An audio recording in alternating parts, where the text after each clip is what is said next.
Hello students, कैसे हो आप। आज हम आपके स्टैंडर्ड 9 ज्योग्राफी के चैप्टर नंबर 4 का लेक्चर नंबर स्टार्ट करने वाले हैं। ठीक है, तो देखिए इस चैप्टर का नाम है एक्सोजेनेटिक मूवमेंट्स पार्ट 2। ठीक है, तो ये चैप्टर स्टार्ट करने से पहले मैं आपको बता दूं कि हमने चैप्टर नंबर 3 जिसका नाम था एक्सोजेनेटिक मूवमेंट पार्ट 1 हमने पहले ही कंप्लीट कर लिया। तो अगर आपने वो नहीं देखा तो पहले आप जाकर वो देख लो। ठीक है, तो देखिए इस चैप्टर का लेक्चर नंबर 1 होने वाला है। ठीक है, तो चलिए इसको स्टार्ट करते हैं। अब सबसे पहले यहाँ पे आपको दिया गया है कि एक्सोजेनेटिक प्रोसेसेस आखिर होते क्या है। ठीक है, we have learn in previous lesson that the earth surface wears away because of erosion. तो ठीक है, हमने बहुत सारे इरोजन का हमने वो पढ़ा था ना कि कौन से टाइप के इरोजन होते हैं। एक होता है बायोलॉजिकल इरोजन, एक होता है केमिकल इरोजन, एक होता है मैकेनिकल इरोजन। ऐसे हम लोग ने ढेर सारे टाइप के इरोजन पढ़े थे हमारे पिछले चैप्टर में। ठीक है, तो अभी आगे देखते हैं। The eroded materials get carried away by agents. ठीक है, तो अब देखो जो इरोडेड जो मतलब जो भी अगर आप देखोगे कोई पत्थर का पीस जो होता है, अगर इसके छोटे छोटे पीस वो इरोड होना मतलब कि कोई भी चीज़ के छोटे छोटे पीसीज हो जाना। ठीक है, तो अगर वो पत्थर के छोटे छोटे पीसीज हो जाते हैं और वो पीसीज को कौन अपने साथ लेके चले जाता है, वो एजेंट्स होते हैं। वो कौन से एजेंट इनको अपने साथ लेके चले जाते हैं हम देखेंगे। ठीक है, when the speed of agent reduces the materials get deposited। ठीक है, तो अभी इसको ऐसे मानो कि मान लो एक बड़ा सा यहाँ पे पत्थर था। ठीक है, अब क्या हुआ कि ये पत्थर इरोड हो गया। ठीक है, अब इरोड होने के बाद क्या होगा कि इस पत्थर के इतना जो पार्ट है, इतना पार्ट ये ऐसे गायब हो जाएगा। ठीक है, यहाँ पे वाइट पेन से इसको गायब कर देता हूँ। ठीक है, ये देखो इसका इतना पार्ट गायब हो गया। ठीक है, अब वो गायब हो के कहाँ चले गया, इरोड हो गया है ना। इरोड हो जाएगा मतलब वो यहाँ पे छोटे छोटे पीसेस के फॉर्म में ऐसे गिर जाएगा। ठीक है, छोटे छोटे पत्थर के पीसेस यहाँ पे आ जाएंगे। क्यों आ जाएंगे? क्योंकि ये जो बड़ा पत्थर था इसका इतना पार्ट इरोड हो गया। ठीक है, अब देखो अब हो सकता है यहाँ पे हवा चले या पानी चले। ठीक है, या फिर पानी आए। ठीक है, अभी मैं मान लेता हूँ हवा आ रही होगी। ठीक है, अभी मान लो यहाँ पे ऐसे हवा चल रही है। जब ये हवा चलेगी ऐसे देखो इस डायरेक्शन में ये हवा ऐसे चल रही है, तो जब ये हवा चलेगी तो अपने साथ ये जो पत्थर है ना, ये पत्थर को अपने साथ लेके जाएगी। ठीक है, हवा के साथ। देखो अगर आप कोई भी छोटा सा पत्थर का पीस लोगे या फिर आप अगर अब रेत को अपने मुंह से हवा मारोगे तो वो आपके मुंह के हवा के साथ साथ चले आएगा, है ना। तो सेम वही तरीके से पत्थर के छोटे छोटे पीसेस यहाँ पर आ जाएंगे। और ये पत्थर के पीसेस कब आके रुकेंगे? जब हवा की स्पीड कम हो जाएगी, है ना। हवा की स्पीड जब कम हो जाएगी तो पत्थर अपने आप रुक जाएंगे यहाँ पे, है ना। यहाँ से यहाँ पर आ गए। ठीक है, तो वहीं यहाँ पे दिया गया है कि जब जो एजेंट है उसकी स्पीड रिड्यूस हो जाएगी तो वो मटेरियल डिपॉजिट हो जाएंगे यानी कि एक जगह पे आके रुक जाएंगे। ठीक है,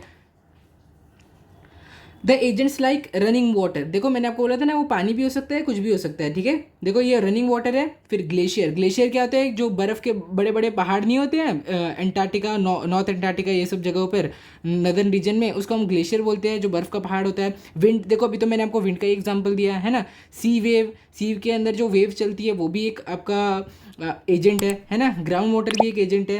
they do the work of erosion, transportation and deposition. Erosion मतलब कि पत्थर के छोटे छोटे पीसीस करना, ट्रांसपोर्टेशन यानी कि इन छोटे छोटे पीसीस को यहाँ से लेकर यहाँ तक लाना, है ना। ट्रांसपोर्टेशन का मतलब तो आपको पता ही होगा ना, यहाँ से लेकर यहाँ तक लाना, इसका ट्रांसपोर्ट करना। और डिपॉजिट करवाना यानी कि जो पत्थर के पीसेज है इसको यहाँ पे इन्होंने लाके छोड़ दिया यानी कि डिपॉजिट कर दिया। ठीक है, because of these agents the earth's surface keeps on undergoing changes and new landforms are formed। ठीक है, तो अब यही जो तीन हमारे एजेंट है, हमने बहुत सारे एजेंट्स पढ़े। इन सारे एजेंट की वजह से जो अर्थ का जो ज़मीन है वो हमेशा कॉन्स्टेंटली चेंज होते रहती है और नई नई ज़मीन हमेशा बनते रहती है। ठीक है, we study some of this landform in this lesson. तो अब ये कौन से नई टाइप के ज़मीन और लैंडफॉर्म बनते हैं, हम उसके बारे में पढ़ने वाले हैं हमारे इस चैप्टर में। ठीक है, work of reverse and landforms. ठीक है, अब चलिए देखते हैं ज्योग्राफिकल एक्सप्लेनेशन। ठीक है, यहाँ पे पहले क्वेश्चन दिया, हम देख लेते हैं। How will you differentiate between a rill, gully, stream and a river. तो यहाँ पे आपसे पूछा गया कि आप इन चारों के बीच में से डिफरेंशिएट कैसे करोगे। फिर आपसे पूछा गया कि एक रिवर क्या होता है। ठीक है, अब ये सारी जो चीज़ें आपसे पूछी गई है हम इसको एकदम डिटेल में यहाँ पे पढ़ेंगे ज्योग्राफिकल एक्सप्लेनेशन में। ठीक है, running water flows naturally in a direction according to the gravity along the slope and make its own way. ठीक है, तो यहाँ पे क्या बोला गया है कि जो रनिंग वाटर होता है यानी कि जो पहाड़ों के ऊपर से जो पानी आता है, ये देखो मान लो ये पहाड़ है, तो अभी जो पहाड़ के ऊपर का पानी है जो वो नेचुरली ग्रेविटी के अलॉन्ग वो जाता है। ठीक है, अब मान लो कि यहाँ से एक रिवर फ्लो कर रहा है, इस पहाड़ के ऊपर से एक रिवर फ्लो कर रहा है। ठीक है, तो अब ये रिवर की डायरेक्शन क्या होगी, ये तो आपको पता होगा ना। रिवर तो ऊपर से नीचे फ्लो करेगा, है ना। जहाँ पे ग्रेविटी फ्लो कर रही है ग्रेविटी के अलॉन्ग फ्लो करेगा। अब ग्रेविटी का डायरेक्शन नीचे है तो ये पानी भी नीचे जाएगा, है ना। कभी आपने देखा है कि कोई पानी नीचे से ऊपर जा रहा है पहाड़ पे, ऐसे कोई पानी जा रहा है आपने देखा है? नहीं ना। तो इसीलिए वही यहाँ पे कहा गया है कि पानी जो होता है ग्रेविटी के अलॉन्ग डायरेक्शन में फ्लो करता है। This is called the flow of water. तो इस फ्लो को हम बोलते हैं वाटर का फ्लो, है ना, ये डायरेक्शन है वाटर के फ्लो की। When many such flows come together a river is formed. ठीक है, तो अब देखो ये तो एक पहाड़ था, अब देखो अब मान लो यहाँ पर ढेर सारे पहाड़ है, एक और पहाड़ है, यहाँ पे और पहाड़ है, ऐसे ढेर सारे पहाड़ है ना, और इन सब के ऊपर से पानी फ्लो कर रहा है, यहाँ से भी, यहाँ से भी और यहाँ से भी। ठीक है, अब ये देखो अब क्या करेंगे, ये सब के सब एक जगह पर मिलेंगे और एक बड़ा सा यहाँ पे नदी, एक नदी बना देंगे, एक रिवर बना देंगे। ठीक है, तो अब ये जो ढेर सारे ऐसे वाटर फ्लो मिलके जिस जो वाटर बॉडी बनाए हैं, इस वाटर बॉडी को हम क्या बोलते हैं, इसे हम बोलते हैं रिवर।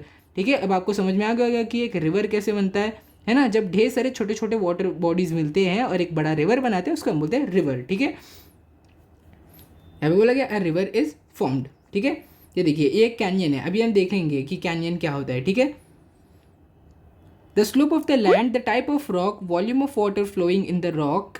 अच्छा ठीक है, तो ये रीड करने से पहले मैं आपको एक एक करके इसको समझाता हूँ। ठीक है, तो देखो यहाँ पे क्या बोला गया है कि कौन से फैक्टर्स जो होते हैं, जिस फैक्टर मतलब उन फैक्टर के ऊपर हमारा इरोजन, ट्रांसपोर्टेशन और डिपोजिशन डिपेंड करता है रिवर का, है ना। एक रिवर में कितना ज़्यादा इरोजन होगा, यानी कि पत्थर के कितने छोटे छोटे पीसीज होंगे। आप इजी भाषा में इसको ऐसे समझ सकते हो कि पत्थर और ज़मीन के कितने छोटे छोटे पीसीज होंगे, यानी कि इरोजन, उनका ट्रांसपोर्ट कितनी दूर तक होगा, वो कितनी दूर तक जाने वाले हैं, एंड डिपोजिशनल वर्क, यानी कि वो कितनी दूर तक जाके रुकेंगे। ठीक है, तो ये सब चीज़ें कुछ फैक्टर्स पे डिपेंड करती है, और वो फैक्टर्स हम देखते हैं यहाँ पे क्या है, स्लोप ऑफ द लैंड। ठीक है, अगर देखिए लैंड का स्लोप बहुत ज़्यादा स्टीप होगा तो ऑब्वियस सी बात है वाटर का जो है वो वाटर की जो वेलोसिटी है, यानी कि वाटर की स्पीड है, वो भी बहुत ज़्यादा होगी, है ना, तो इसकी वजह से ज़्यादा इरोजन होगा। अब देखो मान लो कि यहाँ पे दो पहाड़ है, ये देखो ये पहाड़ से वाटर बहुत ज़्यादा स्पीड में नीचे आएगा, और यहाँ से जो वाटर है थोड़ा कम स्पीड में नीचे आएगा, है ना, तो ये ज़्यादा इरोजन करेगा, ये कम इरोजन करेगा क्योंकि इसकी स्पीड ज़्यादा है ना।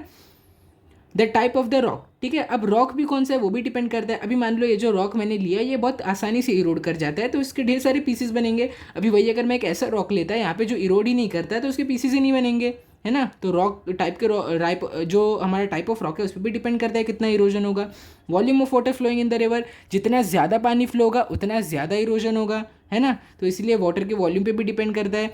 The length of the flow, अब देखो अगर जो रिवर है उसकी लेंथ बहुत ज़्यादा है, बहुत ज़्यादा लेंथ पे वो फ्लो कर रहा है तो इरोजन ज़्यादा होगा। वही अगर वो थोड़ी सी कम जगह पे ही फ्लो करके रुक जाए, देखो इसके केस में देखो लेंथ बहुत ज़्यादा है फ्लो करने की, है ना, देखो इतनी लंबी लेंथ है, इसके केस में सिर्फ इतनी लेंथ है, तो इसमें ज़्यादा इरोजन होगा, इसमें कम इरोजन होगा, है ना। Other factors on which this erosion, transportation and depositional work of river depend. ठीक है, तो अब ये कुछ फैक्टर्स थे जिसके ऊपर ये चीज़ें डिपेंड करती है। ठीक है, अब देखते हैं इरोजनल वर्क ऑफ रिवर। ठीक है, rivers originate at a much higher altitude from the sea level. अब जो रिवर्स होते हैं हमारी, यानी कि जो नदियाँ होती है वो सी लेवल से बहुत ऊपर ओरिजिनेट होती है। आपने कभी भी अगर ज्योग्राफी अच्छे से पढ़ा होगा तो आपने ध्यान दिया होगा कि सी लेवल को मोस्टली हम लोग ज़ीरो मानते हैं, है ना, और बाकी जो सारी ज़मीनें होती है वो ज़ीरो से ऊपर होती है ना। सी लेवल को हम हमेशा ज़ीरो मानते हैं और बाकी ज़मीन हमेशा सी लेवल से ऊपर होती है ना। अब क्योंकि जो रिवर्स है वो ज़मीन पर होते हैं, इसलिए रिवर्स का जो एल्टीट्यूड है वो थोड़ा सा ऊपर होता है ना। अभी मान लो ये एक ज़मीन है, ये देखो, मान लो ये एक ज़मीन है और यहाँ पर एक रिवर है, और यहाँ पर जो इतना बड़ा सा पार्ट है वो सी है ना। तो अब रिवर क्या करेगा, फ्लो कर करके इस सी के अंदर मीट कर जाएगा, है ना। तो अब बहुत ज़्यादा केसेस में, यानी कि हमेशा ऐसा देखा जाता है कि रिवर जो होता है वो ऊपर होता है और जो सी होता है वो नीचे होता है। ठीक है, here the river flows at great speed and therefore its power to erode is great. ठीक है, तो अब देखो ये जो पॉइंट होता है यहाँ पर ना रिवर की स्पीड बहुत ज़्यादा होती है, तो इसीलिए ना रिवर की पावर इरोजन करने की, यानी कि पत्थर और ज़मीन के छोटे छोटे टुकड़े करने की पावर बहुत ज़्यादा होती है। ठीक है, the river bed and the river banks get eroded because of the fast flow of water. ठीक है, अब जो रिवर बेड होता है, रिवर बेड अगर मैं आपको बताऊँ कि अगर आपने कभी भी पानी के अंदर देखा हो या फिर अगर आपने कभी भी स्विमिंग की हो कोई नदी में, तो आपने ज़रूर देखा होगा कि देखो ये आपने ज़रूर देखा होगा कि ये पूरा मान लो नदी है ना, ये पूरी नदी है और ये नदी की ज़मीन है। नदी की ज़मीन भी तो होती है ना, नदी हमेशा थोड़ी एकदम गहरी होती है। देखो कोई गहरी नदी होगी तो भी उसकी ज़मीन तो ज़रूर होगी, और यहाँ पर होते हैं कुछ पत्थर के पीसेस, पत्थर, या फिर आपने हो सकता है बहुत सारे सी को देखा हो, है ना, यहाँ पे ढेर सारे पत्थर और भी बहुत सारी चीज़ें होती हैं यहाँ पे। ठीक है, तो इसको हम बोलते हैं river bed.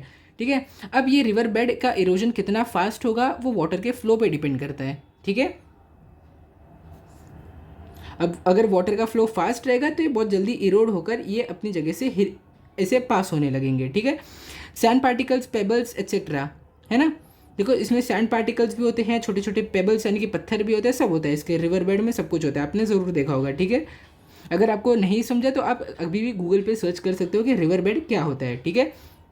And various tributaries joining the main river, ठीक है।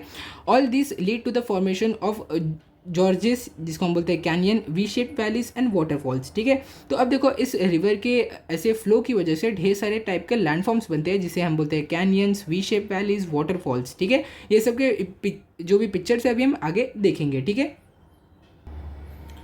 आगे देखते क्या दिया है।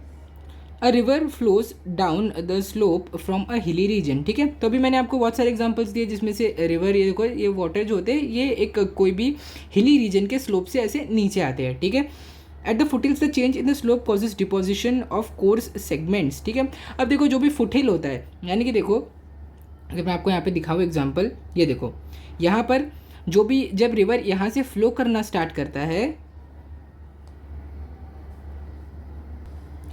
तो रिवर यहाँ से फ्लो कर रहा है, अब फ्लो कर रहा है, लेकिन यहाँ पर देखो सबसे ज़्यादा स्पीड तो इसके ऊपर है, लेकिन जैसे जैसे वो नीचे आता है ना रिवर का पानी, उसकी स्पीड स्लो हो जाती है, ठीक है। अब स्लो हो जाती है तो क्या होता है, जो रिवर के साथ जो भी सेगमेंट आपको दिख रहा होगा, जो भी रिवर के साथ छोटे छोटे पत्थर के पीसीज, वो सब जो भी ये अपने साथ लेकर फ्लो कर रहा था, वो क्या होता है, वो ना इसके फुट हिल पर डिपॉजिट होने लगते हैं। हिल का जो फुट होता है उसे हम बोलते हैं फुट हिल, ठीक है। यहाँ पे फुट हिल पर ढेर सारे सेगमेंट्स डिपॉजिट होने लगते हैं, ठीक है। As these are deposit in triangular shape they form an alluvial fan. अब ये जो डिपोजिशन है, जब ये एक ट्रायंगुलर शेप में बन जाते हैं हम इन्हें बोलते हैं एलुवियल फैन, ठीक है। अब अगर मैं एलुवियल फैन आपको दिखाऊं यहाँ पे एग्जांपल के तौर पे, तो ये देखिए ये रहा, है ना। देखो जब रिवर यहाँ पे फ्लो कर रहा है, जब रिवर तो यहाँ पे फ्लो कर रहा है, लेकिन यहाँ पर रिवर की स्पीड बहुत स्लो हो गई है, तो देखो ये एक ट्रायंगुलर शेप में यहाँ पर आपको ढेर सारे छोटे छोटे रेत के पार्टिकल्स ये जो है यहाँ पर आपको देखने को मिल रहा होगा, ठीक है, मिल रहे होंगे, ठीक है। देखो एक फ़ैन के शेप में है। अगर आपने डोरेमोन या फिर ऐसी कोई भी जापानीज़ कार्टून आपने देखा है तो आपने देखा होगा कि लोगों के हाथ में एक ऐसा फ़ैन होता है ना। ऐसा फ़ैन नहीं होता उनके हाथ में, वो इस फ़ैन को लेकर अपने आप को ऐसे हवा मारते हैं, ऐसे ऐसे करके हवा मारते हैं, तो इसको हम एलुवियल फ़ैन बोलते हैं। और इसका भी अगर आप शेप देखोगे तो कुछ वैसा ही है, एलुवियल फ़ैन जैसा ही है, ठीक है।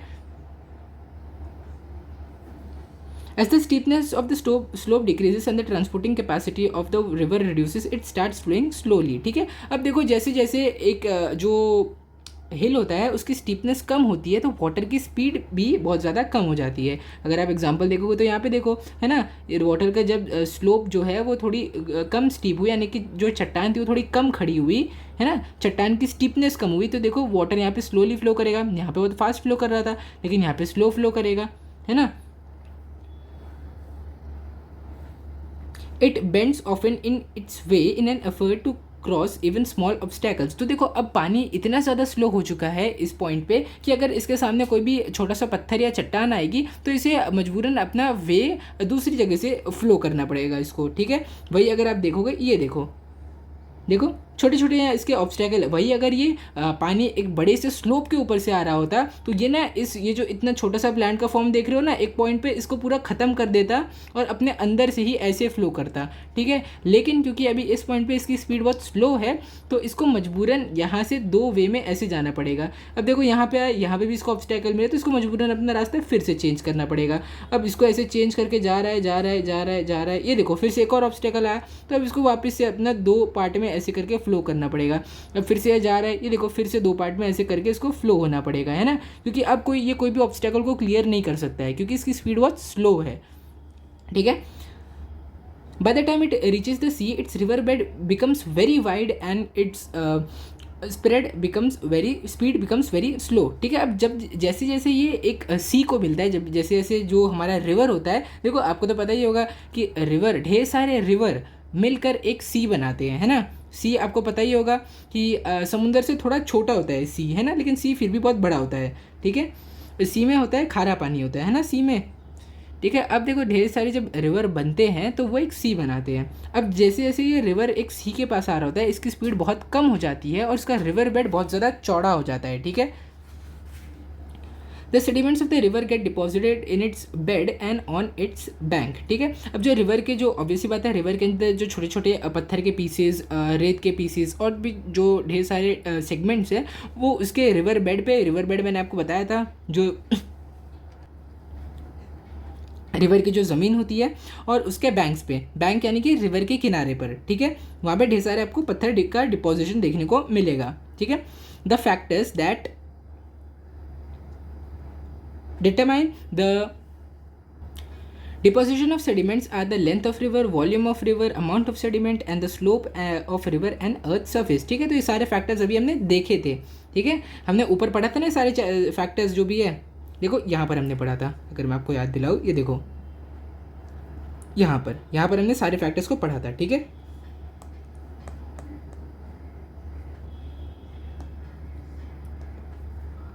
Thus the landform like flood leaves, flood plains and deltas are formed because of the deposition of these segments, ठीक है। अब देखो ये जो segments है, ये देखो flood leaves, ये जो है अगर आप देखोगे यहाँ पर एक river है और यहाँ पर है कुछ flood leaves और ये है flood plains, ठीक है। तो अब क्या होता है कि जब river flow करता है, देखो जब रिवर फ्लो करता है तो यहाँ पर इसकी स्पीड बहुत ज़्यादा कम हो चुकी है ना। तो देखो यहाँ पर जब रिवर फ्लो करेगा तो रिवर के अंदर जो ढेर सारे जो पीसीज होंगे, छोटे छोटे पत्थर के पीसीज, वो देखो वो ऐसे डिपोजिशन यहाँ पे करने लगेंगे। यहाँ पे डिपोजिशन होगा, यहाँ पर डिपोजिशन होगा और यहाँ पर भी डिपोजिशन होगा। तो ये एरिया है, इसको हम बोलते हैं फ्लड प्लेन, इसको हम बोलते हैं फ्लड लीव्स और ये है हमारा मेन रिवर, ठीक है।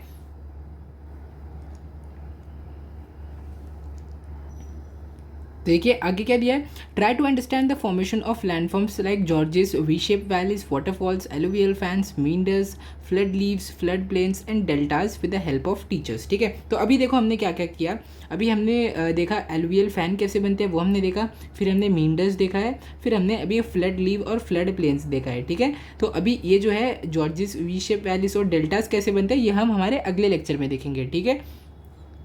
अभी देखिए यहाँ पे क्या दिया, give it a try, some pictures of various landforms are formed by the river, see them, write the work done by river in the formation of this landform box below, ठीक है।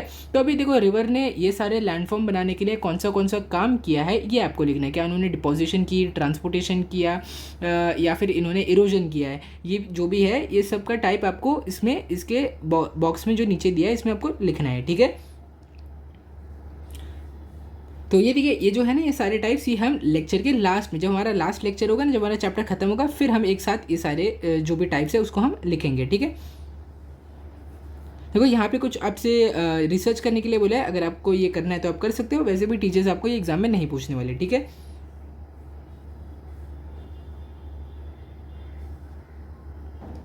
तो देखिए अब हम देखने वाले हैं वर्क डन बाय ग्लेशियर, ठीक है। अब ग्लेशियर के द्वारा जो वर्क होता है और लैंडफॉर्म्स का जो होता है वो हम यहाँ पे रिलेशन उनका देखने वाले हैं, ठीक है। In regions where the temperature is generally below the freezing point, precipitation is in the form of snowfall, ठीक है। तो देखो हमारा अभी हम जहाँ पे रहते हैं, हम रहते हैं इंडिया में आप रहते हो महाराष्ट्र में, ठीक है। अब महाराष्ट्र में अगर आप मुंबई में या कहीं पे भी अगर आप रहते हो, महाराष्ट्र कोई भी रीजन में रहते हो, तो वहाँ पे जनरली जो टेम्परेचर हमारा होता है वो 25 डिग्री से 35 डिग्री के बीच में होता है, ठीक है। तो ये टेम्परेचर के ऊपर जब भी बारिश होने वाली रहती है तो क्या होता है कि क्लाउड जो होते हैं वो प्रेसिपिटेट करते हैं पानी को और वाटर वेपर को प्रेसिपिटेट करते हैं और उसके बाद बारिश होती है, ठीक है, लिक्विड के फॉर्म में बारिश होती है। लेकिन ऐसे एरियाज़ जहाँ पर जो टेम्परेचर है वो 0 डिग्री से कम होता है ना, यानी कि -2, -3, -5 डिग्री सेल्सियस टेम्परेचर होता है, वहाँ पे आपको बर्फ़बारी देखने को मिलती है, ठीक है। वहाँ पे आपको बारिश की जगह स्नो देखने को मिलती है। फॉर एग्जांपल अगर आप देखोगे कश्मीर आप देखोगे, कश्मीर, हिमाचल प्रदेश, शिमला, ये सब जगहों पर अगर आप देखोगे तो यहाँ पे आपको जो प्रेसिपिटेशन है वो स्नो के फॉर्म में देखने को मिलती है ना, यानी कि वहाँ पे बारिश नहीं होती, वहाँ पे बर्फ़बारी होती है, ठीक है। Layers of snow accumulate on the earth surface because of the snowfall, ठीक है। तो अब क्या होता है, देखो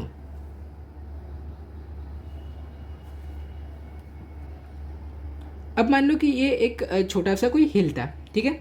अब यहाँ पर होगी स्नोफॉल, ठीक है। अब स्नो को मैं ग्रे कलर में दिखाता हूँ, है वैसे तो वाइट कलर की होती है, लेकिन अगर मैंने आपको यहाँ पे वाइट कलर की स्नो दिखाया तो आपको समझेगा नहीं, है ना। तो देखो स्नो, मान लो यहाँ पे बर्फ़ गिर रही है, ठीक है। अब बर्फ़ क्या होगी, इसके ऊपर ऐसे आ जाएगी, है ना। अब ये थोड़ी सी बर्फ़बारी हुई, अब मान लो बहुत सारी बर्फ़बारी हो रही है, ठीक है, तो और बर्फ़ यहाँ पे जमेगी, है ना। फिर और बर्फ़ जमेगी, फिर और ज़्यादा बर्फ़ जमेगी, ऐसे ढेर सारी बर्फ़ जम जम के एक मोटी सी लेयर बन जाएगी, है ना, बर्फ़ की मोटी सी लेयर एक बन जाएगी, ठीक है। तो अब क्या होगा, जो बर्फ़ सबसे बाहर है वो तो नॉर्मल टेम्परेचर पे है, लेकिन जो सबसे नीचे जो बर्फ़ है वो गर्मी में है ना, और यहाँ पे जो फ्रिक्शन है और गर्मी यहाँ पे जो प्रेजेंट है, तो इसकी वजह से यहाँ पे जो बर्फ़ है ना वो धीरे धीरे पिघल के पानी बनने लगेगी, है ना, मेल्ट होने लगेगी, मेल्ट होकर धीरे धीरे पानी बन जाएगी, है ना, नीचे की सबसे नीचे की लेयर पानी बन जाएगी। तो अब इससे क्या होगा, the heavy weight of this overlying layers makes the snow move along the slope, ठीक है। तो अब क्या होगा, अब ये जो हैवी लेयर्स, इसके ऊपर जो हैवी लेयर्स प्रेजेंट है ना, इसके प्रेशर के अंदर ये जो यहाँ पे जो पानी बना है ना, ये पानी ना ऐसे नीचे फ्लो करने लगेगा, देखो यहाँ पे नीचे डायरेक्शन में से पानी फ्लो करने लगेगा, ठीक है। आपको ये समझा ना कि ये स्नो की जो बेस पे जो भी स्नो थी वो पानी क्यों बन गई, क्योंकि ऊपर की ये जो लेयर्स है ना इनका वजन नीचे पड़ रहा था और बहुत ज़्यादा हाई प्रेशर और फ्रिक्शन की वजह से गर्मी मिल गई है, मेल्ट हो गए, ठीक है। At the base of the layer the snow starts melting, ठीक है। तो इस लेयर का बेस यहाँ पर था, है ना, और यहाँ पे जो स्नो थी वो मेल्ट होना स्टार्ट हो गई। Glacier starts moving slowly along the slope, ठीक है। तो अब क्या होगा, ये जो ग्लेशियर है वो स्लोप के अलॉन्ग धीरे धीरे मूव करने लगेगा।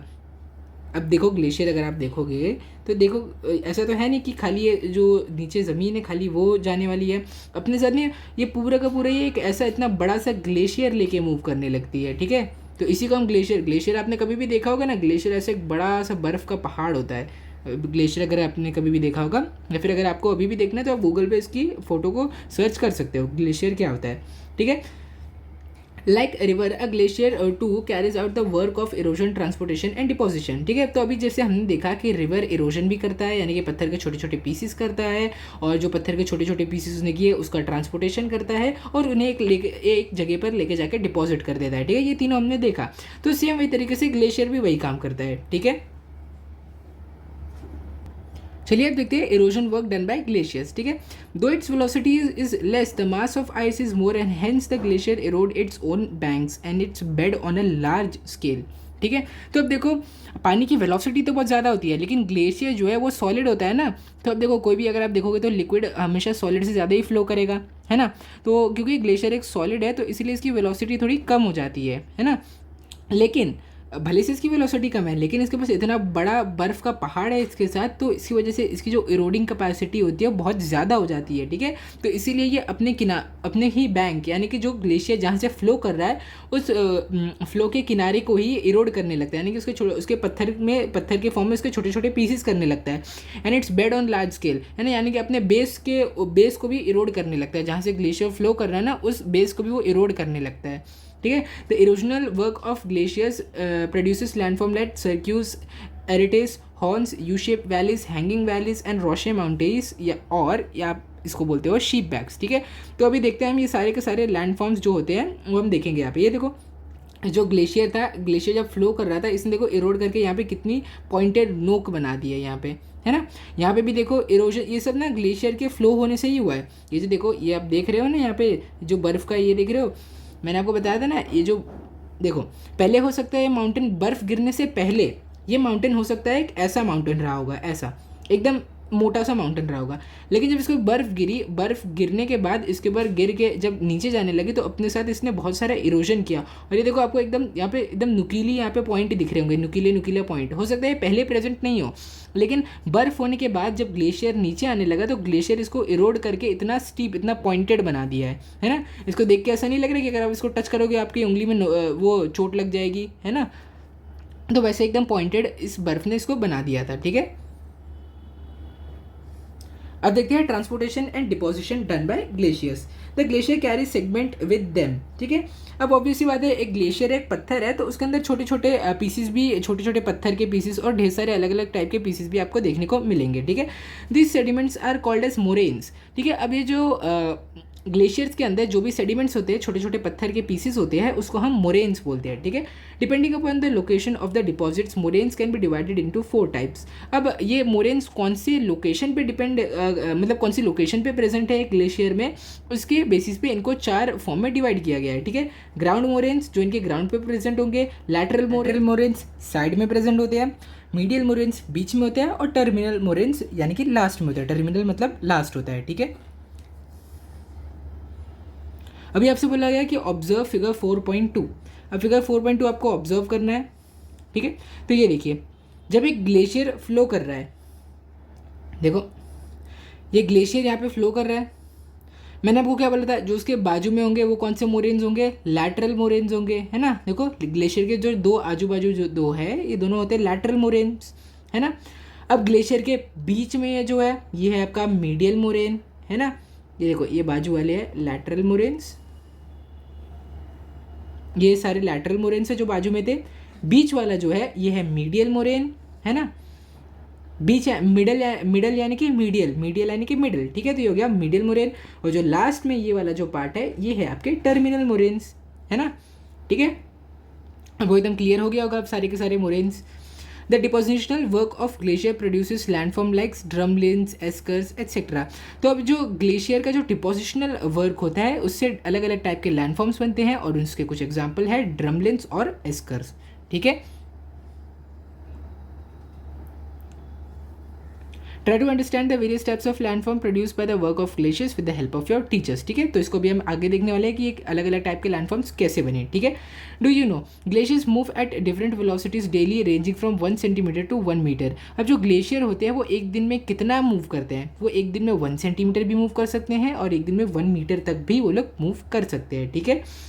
The Jacob Shavan Glacier in Greenland is one of the fastest glacier in the world. It moves at a rate of 46 metre per day, ठीक है। अब देखो जहाँ पर एक ग्लेशियर की नॉर्मल ग्लेशियर की मैक्सिमम लिमिट 1 मीटर होती है, वहीं ये जैकब शेवन ग्लेशियर जो है उसकी स्पीड देखो 46 मीटर पर डे, एक दिन में 46 मीटर ट्रैवल करता है। ये किसी भी ग्लेशियर के लिए बहुत ज़्यादा है, ठीक है।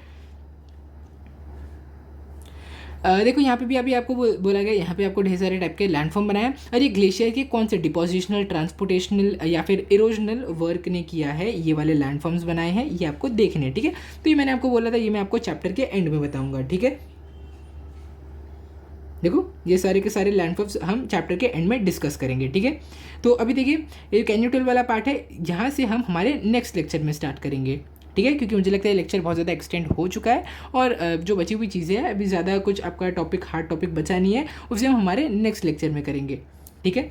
तो मुझे उम्मीद है कि इस लेक्चर में मैंने आपको जो भी समझाया है एक्सोजेनेटिक मूवमेंट्स पार्ट 2 के चैप्टर में, वो आपको सब बहुत अच्छे से ज़्यादा समझ में आया होगा, और सारे आपको कॉन्सेप्ट एकदम क्लियर हो गए होंगे, ठीक है।